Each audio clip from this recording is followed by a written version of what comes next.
Sir మీరు Johnny master sir అంటే నాకు ఒక విషయం అయితే నేను చెప్తాను జానీ మాస్టర్ సార్. ఇప్పుడు దాకా ఇండస్ట్రీలో ఇట్లాంటి ఎన్ని జరిగి ఉంటాయి, చాలా జరిగాయి. ఒక్కరైనా ప్రెస్ మీట్ పెట్టారా ఇప్పుడు దాకా ఫిలిం ఛాంబర్లో?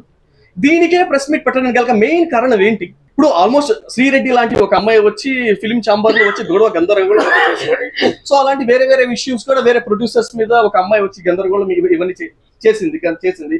అప్పుడెప్పుడు ఫిలిం ఛాంబర్ ప్రెస్ మీట్ పెట్టలేదు. దీంట్లో మాత్రం ఎందుకు మేలుకుంది? దీంట్లో మాత్రం ఎందుకు ముందుకు నాకు అర్థం కావట్లేదు. ఎందుకంటే అతను చేశాడా చేయలేదా ఇప్పుడు దాకా ప్రూవ్ అయిన దాఖలాలు అయితే ఇప్పుడు దాకా లేవు. ఎందుకంటే వన్ సైడ్ వినేసి అందరూ ఇది చేసేసారు అని చెప్పి అన్నారు. ఎవరైతే ఇదే వ్యక్తి 2-3 నెలల క్రితం వరకు ఆ అమ్మాయి ఆయన దేవుడు, ఆయన దగ్గర మాట్లాడటమే లైఫ్, ఆయన దగ్గర ఉండడమే లైఫ్, ఆయన లేకపోతే ఇది లైఫ్ లేదు అన్నట్టు ఒక వ్యక్తి వచ్చి మాట్లాడింది. ప్రతి ఒక్క మ్యాటర్ కి ఆ అమ్మాయి సైడ్ ఉంటుంది, ఇతని సైడ్ ఉంటుంది. మీరు ఏది క్లారిటీ తీసుకోవడం నిర్ధారించుకోవడం, ఇందులో నుంచి తీసేశారు, అందులో నుంచి తీసాడు, ఇతను ఇంత నీచుడా అంత నీచుడా మీరు ఎలా కన్ఫర్మ్ చేసేస్తారు? మనిషి అతను మాట్లాడకుండా చెప్పకుండానే. నాకు తెలియని ఇప్పటికి కూడా ఉన్నాడు డౌట్. ఇప్పుడు దాకా ఫిలిం ఛాంబర్ ఎప్పుడు ప్రెస్ మీట్ పెట్టి మా ఎలక్షన్స్ కి వీటికి తప్ప ఇప్పటిదాకా ఎప్పుడు ఫిలిం ఛాంబర్ ప్రెస్ మీట్ పెట్టలేదు. ఫస్ట్ ఆఫ్ ఆల్ ఈ జానీ అనే ఒక విషయంలో మాత్రమే మీరు ప్రెస్ మీట్ పెట్టారు. ఎందుకంటే ఒకరి గురించి మాట్లాడుతున్నప్పుడు కొన్ని ఫ్యామిలీస్, కొన్ని కుటుంబాలు ముందుకు వస్తున్నాయి చేస్తున్నాయి. కానీ జానీ గురించి మాట్లాడేటప్పుడు ఎవరు రారు కాబట్టి, ఎవరు లేరు కాబట్టి. ఎందుకంటే తన గురించి మాట్లాడడానికి ఎవరంత ఫోర్స్ఫుల్ గా వెనకాల ఒక ఫ్యామిలీ కుటుంబాలు వచ్చి మాట్లాడరు కదా. అందుకని హ్యాపీగా పెట్టారు. సార్ దయచేసి దేశాన్ని ముందుకు నడపాలంటే, ఇప్పుడు దేశాన్ని ముందుకు నడపాలి, ఇండస్ట్రీ అంతా హ్యాపీ, అందరూ బాగుండాలంటే నీతి నిజాయితీగా ప్రతి ఒక్కరూ ఉండండి. ఒకటి మంచి చెడు తెలుసుకొని నిజంగా అది ఫ్యాక్ట్ మాట్లాడితే ఫ్యాక్ట్ లోని బతకడానికి ట్రై చేస్తే బాగుంటుంది. అనవసరంగా మనిషి దొరికారు కదా అని లవ్ జిహాదులు రాళ్ళెత్తి కూడా ఎవడంటే ఈ రోజు ఏ కులమైనా ఏ క్యాస్ట్ మ్యారేజ్ చేసుకుంటే నువ్వు నా కులంలో మారాలి, నువ్వు మతంలో మారాలంటే మారే మనిషి ఎవడున్నాడండి? తల్లిదండ్రుల మాట పిల్లలు వినట్లేదు. వాళ్ళకి నచ్చిన డ్రెస్ వేసుకుంటున్నారు, వాళ్ళకి నచ్చిన చెప్పులు వేసుకుంటున్నారు, వాళ్ళకి నచ్చిన లైఫ్ లో గడుపుతున్నారు. కులాలు మతాలు ఒకరు చెప్తే మారడం చేయడం ఇవన్నీ లైఫ్ లో ఎక్కడ జరిగింది? ఎందుకంటే ఏదైనా పాయింట్ తీగలాగితే డొంక కలవడం అని చెప్పి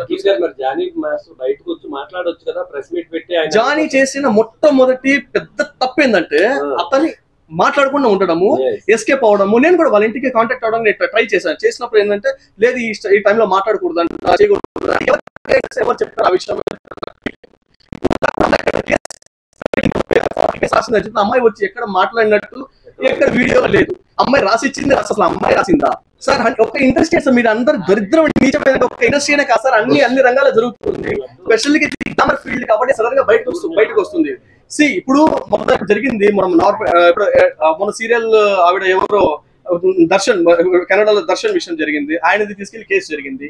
అలాంటి రోజుకి 10 జరుగుతుంటాయి, 100 జరుగుతున్నాయి. సరే ఇప్పుడు రీసెంట్ గా సీరియల్ 2 చనిపోయారు, పవిత్ర పర్సన్. అలాంటివి రోజు 10 జరుగుతున్నాయి. కానీ ఇది గ్లామర్ ఫీల్డ్ కాబట్టి స్పెషల్ గా మార్కెట్ త్వరగా హైలైట్ అవుతుంది. అంతే తప్ప ఇక్కడే జరుగుతుంది, అక్కడ జరుగుతుంది. ఇప్పుడు రీసెంట్ గా నాకు తెలిసిన ఒక అమ్మాయి అండి, రీసెంట్ గా నేను చాలా మీడియా ఛానల్స్ కూడా నేను ఫోన్ చేశాను ఆ అమ్మాయి గురించి. సార్ తన అమ్మాయి ఫోటోస్ ఇట్లా లీక్ చేస్తారంట, న్యూడ్ ఫోటోస్ ఇట్లా లీక్ చేస్తారంట, పోలీస్ స్టేషన్ ఎఫ్ఐఆర్ చేశారు, ఎఫ్ఐఆర్ కాపీ ఉంది, పోలీస్ వాళ్ళు కాపీ వెళ్ళమ్మా అని చెప్పాను. మరి మీడియా చేయండి అంటే ఎవరు దానికి ఇంట్రెస్ట్ చూపించలేదు. ఎందుకంటే she's not a celebrity, she's not a known face కాదు కాబట్టి ఎవరు పట్టించుకోలేదు. ఇలాగా రోజుకి 10 జరుగుతున్నాయి. గ్లామర్ ఫేసెస్ కాబట్టి గ్లామర్ మీద కెమెరా పెడతారు కాబట్టి గ్లామర్